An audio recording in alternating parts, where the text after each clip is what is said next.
Masih bersama kami di Presisi Pagi. Pemirsa, Polda Kepulauan Riau menggelar apel gelar pasukan dalam rangka pelaksanaan Operasi Patuh Seligi tahun 2025 yang berlangsung di lapangan apel Bayangkara Polda Kepri, Senin 14 Juli 2025.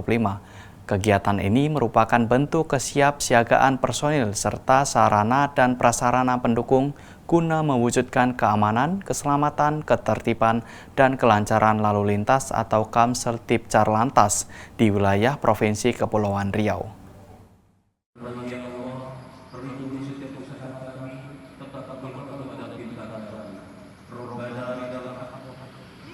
Operasi Patuh Seligi 2025 akan berlangsung selama 14 hari, mulai 14 Juli hingga 27 Juli 2025. Operasi ini mengusung tema tertib berlalu lintas demi terwujudnya Indonesia Emas. Peningkatan jumlah kendaraan dan populasi masyarakat menuntut penanganan lalu lintas yang lebih terintegrasi. Sebagai gambaran pada operasi Patuh Seligi tahun 2024 di wilayah hukum Polda Kepri, tercatat adanya peningkatan jumlah pelanggaran lalu lintas sebanyak 5.094 perkara atau naik 21% dibandingkan tahun sebelumnya. Jumlah kecelakaan juga mengalami kenaikan 47 kasus. Meski demikian, jumlah korban meninggal dunia menurun drastis menjadi hanya 1 orang. Sebaliknya, korban luka berat meningkat menjadi 18 orang, sementara korban luka ringan menurun menjadi 43 orang. Dari sisi kerugian material, terjadi penurunan menjadi Rp63.150.000 dibandingkan tahun sebelumnya. Untuk itu, dalam rangka cipta kondisi Kamseltib Carlantas pasca pelaksanaan Hari Bayangkara, sesuai amanat Undang-Undang Nomor 22 Tahun 2009 tentang lalu lintas dan angkutan jalan, diharapkan kepada seluruh personel Polri didukung stakeholder terkait dapat mewujudkan Kamseltib Carlantas untuk meningkatkan kualitas keselamatan dan menurunkan jumlah kecelakaan dan fatalitas korban kecelakaan berlalu lintas, membangun budaya tertib berlalu lintas dan meningkatkan kualitas pelayanan publik. Dengan mengedepankan kegiatan preemptif melalui sosialisasi dan penyuluhan kepada masyarakat tentang pentingnya tertib berlalu lintas, baik melalui media cetak, elektronik, media sosial maupun tatap muka bersama komunitas otomotif roda 2 dan 4 untuk meningkatkan kesadaran dan pendataan. Di sisi lain, dilakukan juga langkah preventif berupa pengaturan lalu lintas secara mobile di lokasi rawan kecelakaan dan kepadatan, khususnya pada jam-jam sibuk pagi dan sore.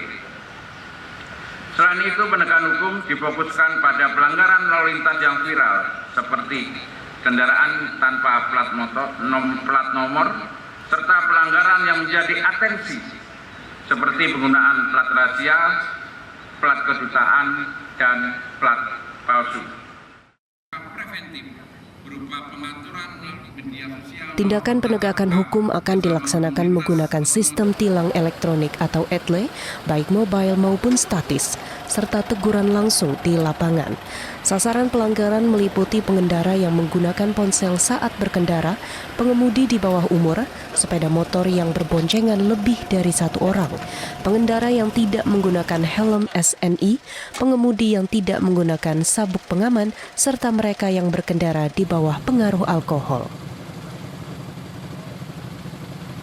Seperti tadi yang sudah dijelaskan oleh Pak Kabid Humas, selama 14 hari ke depan, Direktorat Lalu Lintas Polda Kepri beserta jajaran, dalam hal ini Polres jajaran Polda Kepri, akan melaksanakan Operasi Patuh Seligi 2025.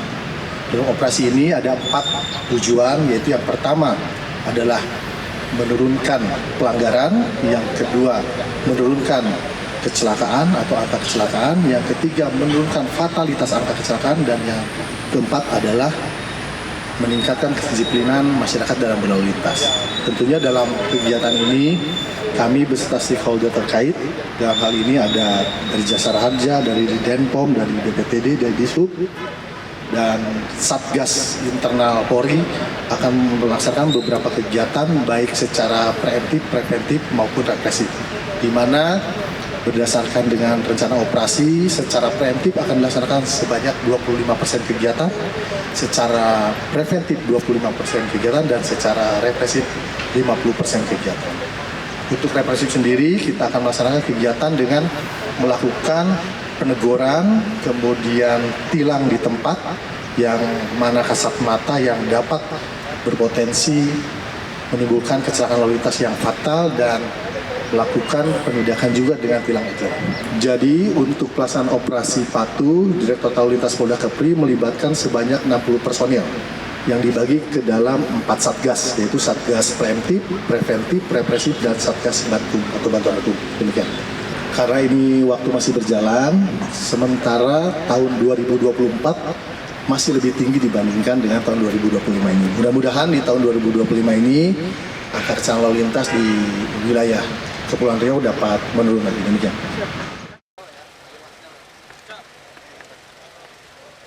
Sebagai bentuk komitmen Polri yang presisi dan hadir di tengah masyarakat, Polda Kepri melalui Operasi Patuh Seligi 2025 berharap dapat membangun budaya tertib berlalu lintas yang berkelanjutan.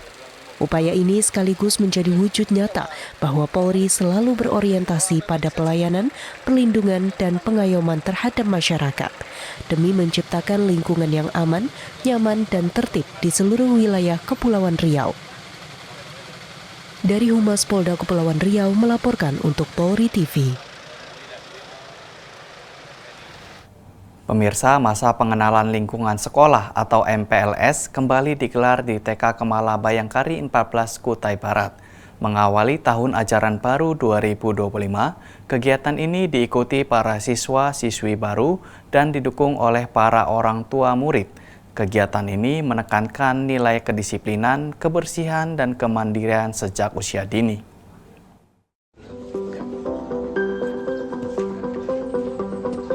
Masa pengenalan lingkungan sekolah atau MPLS kembali digelar di TK Kemala Bayangkari 14 Kutai Barat. Mengawali tahun ajaran baru 2025, kegiatan ini diikuti para siswa baru dan didukung oleh para orang tua murid. Kegiatan MPLS dimulai Senin pagi 14 Juli 2025 di TK Kemala Bayangkari 14 Kutai Barat. Antusiasme tinggi terlihat dari para siswa dan wali murid yang mengantarkan anak mereka di hari pertama sekolah. Pada hari pertama MPLS, siswa diberikan kegiatan perkenalan dengan guru dan teman, ice breaking dengan lagu hari pertama masuk sekolah, dan aram sam-sam. Kegiatan ini dirancang untuk membangun kenyamanan dan keakraban.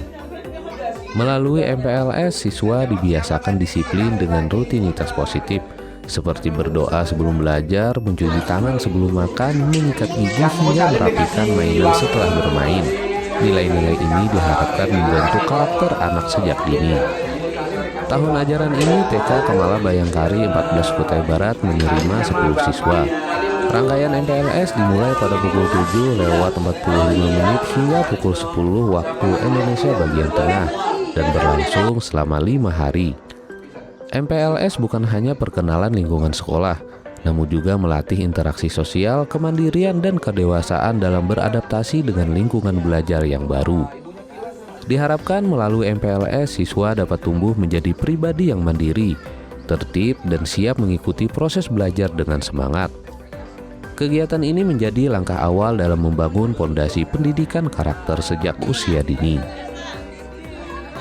Dari Humas Polres Kutai Barat melaporkan untuk Polri TV.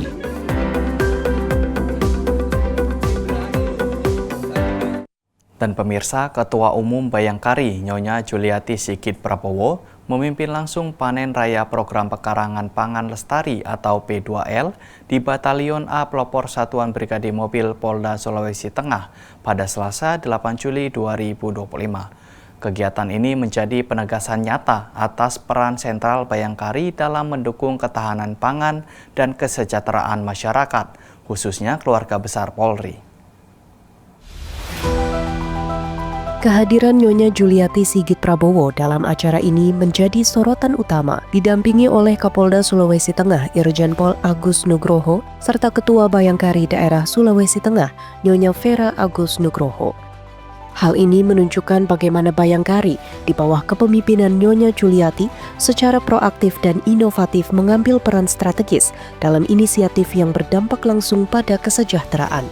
Pada kesempatan ini, sebagai bentuk dukungan konkret, Nyonya Juliati juga menyerahkan bantuan berupa 4 unit mesin perontok jagung, 5 unit traktor, dan 1 unit mesin pencacah rumput untuk mengoptimalkan operasional P2L. Sebagai bentuk komitmen nyata sejalan dengan visi besar Presiden Republik Indonesia Bapak Prabowo Subianto untuk mewujudkan ketahanan pangan dalam waktu yang sesingkat-singkatnya, Bayangkari telah menjalankan program pekarangan pangan lestari atau P2L yang merupakan program kerja Bayangkari pada seksi kebudayaan. Hasil program P2L di sektor peternakan kini terdapat 20 ekor sapi, 71 ekor kambing, dan 9 ekor domba. Selain itu, 49 ekor ayam petelur secara konsisten menghasilkan 11 rak telur setiap minggunya. Keberhasilan ini bahkan telah memungkinkan P2L untuk mandiri dengan membeli 1 unit mobil pick-up dari hasil penjualan kambing yang kini sangat vital untuk operasional peternakan. Di sektor pertanian, lahan ini juga sangat produktif. Telah dipanen 7 ton jagung, 4.926 kg tomat segar, dan 30 kg cabai segar secara bertahap. Inovasi juga menjadi kunci dengan budidaya sayuran seperti pokcoy, sawi, selada, dan seledri menggunakan metode hidroponik. Seluruh hasil panen dari program P2L ini tidak hanya untuk konsumsi internal personal Brimob dan keluarga. Sebagian besar hasil panen ini dijual kepada UMKM di Kota Palu dengan harga di bawah harga pasar. Langkah ini merupakan kontribusi nyata Polri dan Bayangkari dalam menggerakkan perekonomian lokal dan memberdayakan pelaku UMKM, menunjukkan komitmen Polri untuk selalu dekat dan bermanfaat bagi masyarakat. Keberhasilan P2L di Satprimo Polda Sulawesi Tengah ini diharapkan menjadi inspirasi bagi masyarakat luas. Hal ini merupakan contoh konkret bagaimana dengan semangat dan dedikasi yang kuat kita mampu mewujudkan ketahanan pangan keluarga dan bangsa melalui program yang inovatif dan berkelanjutan. Dari Humas Polda Sulawesi Tengah melaporkan untuk Polri TV. Beralih ke informasi berikutnya, pemirsa, Polres Kutai Barat menggelar apel pasukan dalam rangka dimulainya Operasi Patuh Mahakam 2025 yang berlangsung di halaman Mapolres Kutai Barat Senin 14 Juli 2025. Apel ini dipimpin langsung oleh Kapolres Kutai Barat, AKBP Bone Wahyu Wicaksono, dan dihadiri oleh sejumlah pejabat Forkopimda serta perwakilan instansi terkait. Operasi yang mengusung tema tertib berlalu lintas demi terwujudnya Indonesia Emas ini merupakan bentuk kesiapan Polri dalam menciptakan keamanan, keselamatan, ketertiban, dan kelancaran lalu lintas Kamsel Tipkar Lantas di wilayah Kutai Barat. Dalam amanatnya, Kapolres Kutai Barat menegaskan pentingnya pelaksanaan operasi ini sebagai langkah preventif untuk meningkatkan kesadaran masyarakat dalam berlalu lintas. Operasi akan berlangsung selama 14 hari mulai 14 hingga 27 Juli 2025. Dengan pendekatan simpatik, persuasif, dan humanis, serta penegakan hukum lalu lintas secara elektronik baik statis maupun mobile. Kapolres juga mengajak seluruh pemangku kepentingan untuk turut serta mendukung pelaksanaan operasi demi menekan angka pelanggaran dan kecelakaan lalu lintas. Apel gelar pasukan ini diikuti oleh personil gabungan dari TNI, Polri, Brimob, Satpol PP, Dishub, dan unsur masyarakat lainnya. Kegiatan juga ditandai dengan penyematan pita tanda operasi kepada perwakilan personil sebagai simbol dimulainya Operasi Patuh Mahakam 2025. Selain itu, dilakukan pula pemeriksaan kendaraan dinas guna memastikan kesiapan operasional selama pelaksanaan operasi. Dengan dilaksanakannya Operasi Patuh Mahakam 2025, Polres Kutai Barat berharap masyarakat semakin sadar dan disiplin dalam berlalu lintas. Melalui edukasi dan penegakan hukum yang humanis, diharapkan tingkat pelanggaran maupun kecelakaan lalu lintas dapat ditekan seminimal mungkin demi terciptanya keselamatan di jalan raya menuju Indonesia yang lebih maju dan tertib. Humas Polres Kutai Barat, Polda Kalimantan Timur. Pemirsa, tetaplah bersama kami, Presisi Pagi akan segera kembali.